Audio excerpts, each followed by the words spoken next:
Thank you for joining me today. It's Brian Gubernick, and welcome to the No Days Off podcast, where we believe that every single day brings a new opportunity to get better. Just the other day, I was texting with a good friend and partner of mine, a guy named Grant, and we were talking about a number of different subjects. And then Grant pivoted the conversation and he asked me the following question. He said, "Hey, you have so many different things going on at all times.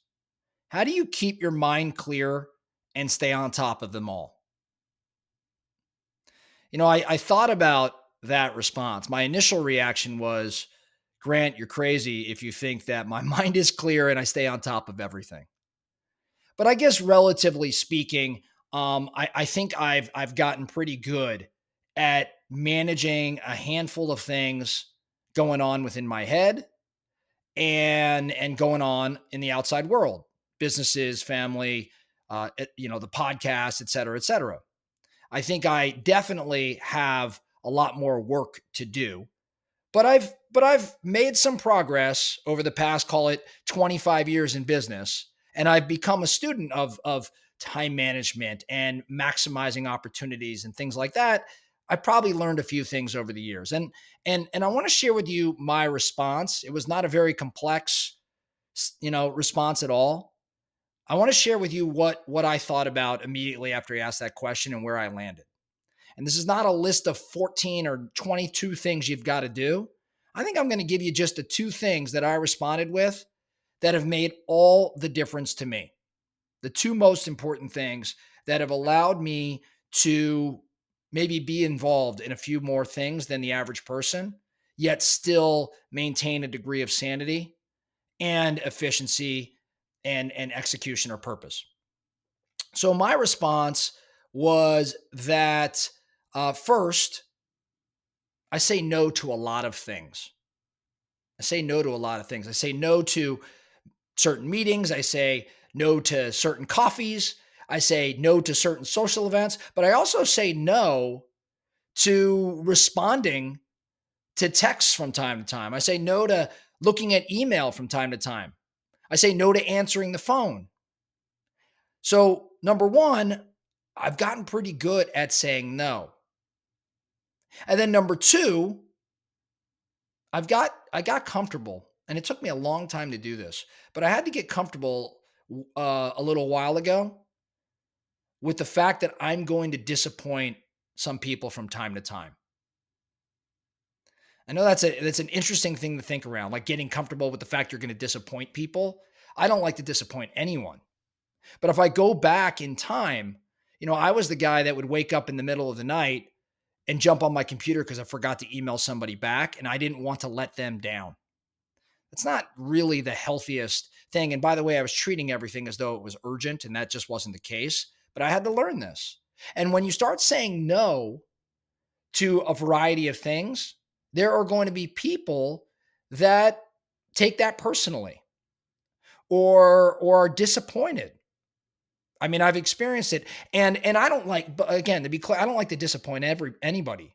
But if you're going to get in, aim to be insanely purposeful and efficient and execute at a high level, you can't appease everybody all of the time. So, what I want to talk about are these two strategies that have really helped me accomplish more every day. And if you like what I'm saying, I'll give you a couple action steps around these two things. So let's talk about the first one, really mastering the art of saying no. How do you eliminate distractions and really protect your time? And again, if you want to accomplish a lot, you've got to get great at this. I think you've got to get really clear on your priorities. Like, I mean, I know that we hear that all the time, but do you actually take the steps to get clarity around what matters most to you? I want you to close your eyes and envision yourself, say, 1 year from now. And I want you to picture yourself 1 year from now having accomplished everything that's important to you in your business, in your life, in your relationships, in your health. And I want you to write all that stuff down. I want you to write it all down. And I want you to visualize what that looks like. Once you've done that, and I want you to spend time on it, I truly believe this to be an exercise that we should go through. Once you write that all down and you're clear, Then I want you to take yourself back to today, present time, and look at your calendar and look at your choices and ask yourself every moment, every decision each day, is this pushing me towards or holding me back from that vision of me accomplishing everything a year from now? Now, you're not going to be perfect with nailing every action step it takes to get to where you want to go. But I'll tell you, the clearer you get on the direction you want to go, the better you get at saying no to those things that do not align with the priorities. I'm a big fan of the hell yes rule. Like if you're going to do something and it's going to be on your calendar, I want you to say, I want you to feel like it's a hell yeah. Like hell yeah, that supports where I want to go, or hell yeah, that puts my company towards its goals or my life towards the goal I have. And if it's not a hell yes, then it's probably a no for now. I think every opportunity, every request should be meeting this simple test. Does this move me significantly closer to my biggest goals? And I also like the question, would I be excited to do this if it were happening tomorrow?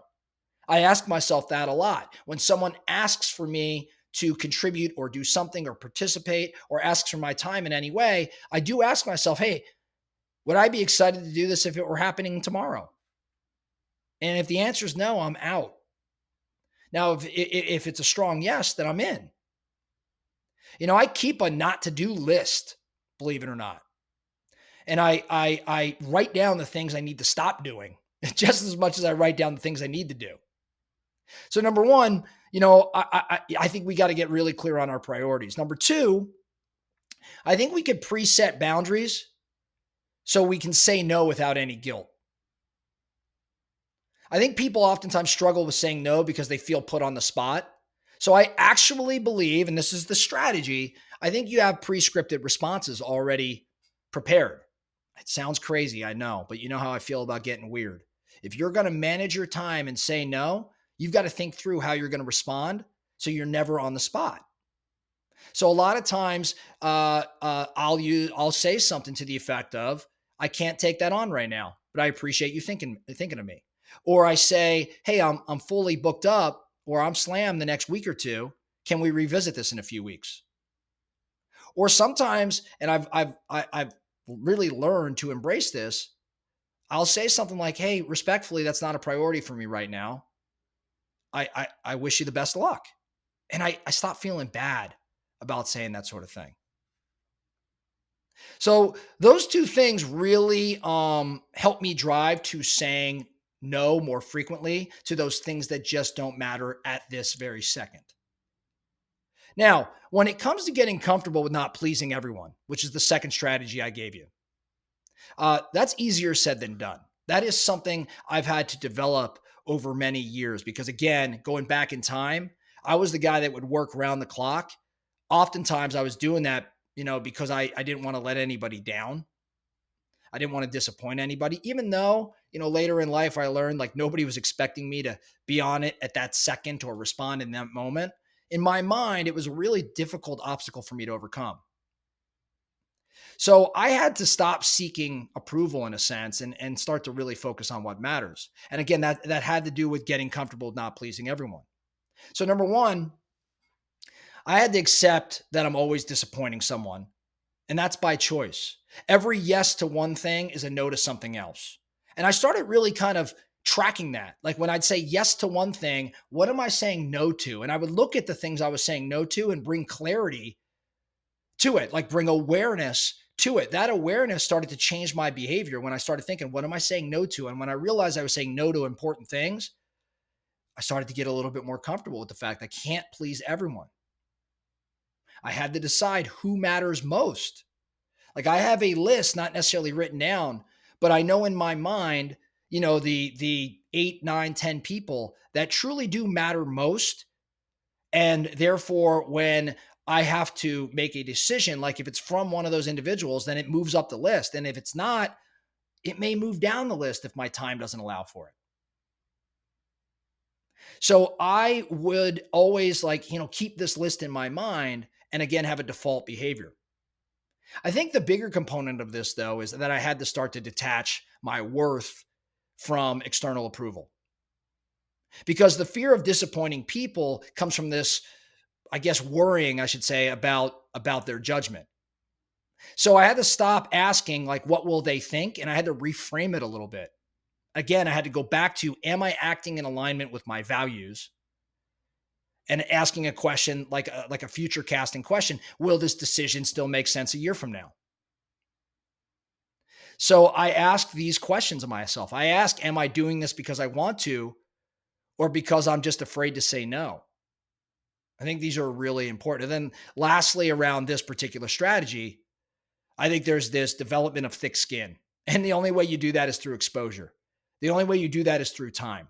Saying no gets easier the more you do it. It's just the way it goes. So you start small and you work your way up. And that's what I had to do. So it was saying no to maybe a minor request today. And then the next month or the next year, whatever, continuing to decline the bigger requests. And over time, I started to care less about everybody else's reactions. So just some things to think around how to get more out of your day. I don't think I've got it nailed. I'm just sharing with you what's worked for me, and it's really helped me in my career in terms of, keeping more things in mind and being more purposeful in my actions. Again, what it comes back to is being able to say no, like mastering the art of saying no, and then getting comfortable with the fact that you're just not going to please everyone. I want you to think around these things. Hopefully, I shared with you a couple action items so that you can incorporate these strategies in your world today. And as a result, achieve more, do more, have deeper relationships, and get closer to those goals that you've set for yourself. Because if you're part of the No Days Off Nation, you likely have some really big ones that you cast out there. That's all I have for you today, the No Days Off podcast. Thank you so much for listening. And remember, every single day brings a new opportunity to get better. So let's get after it.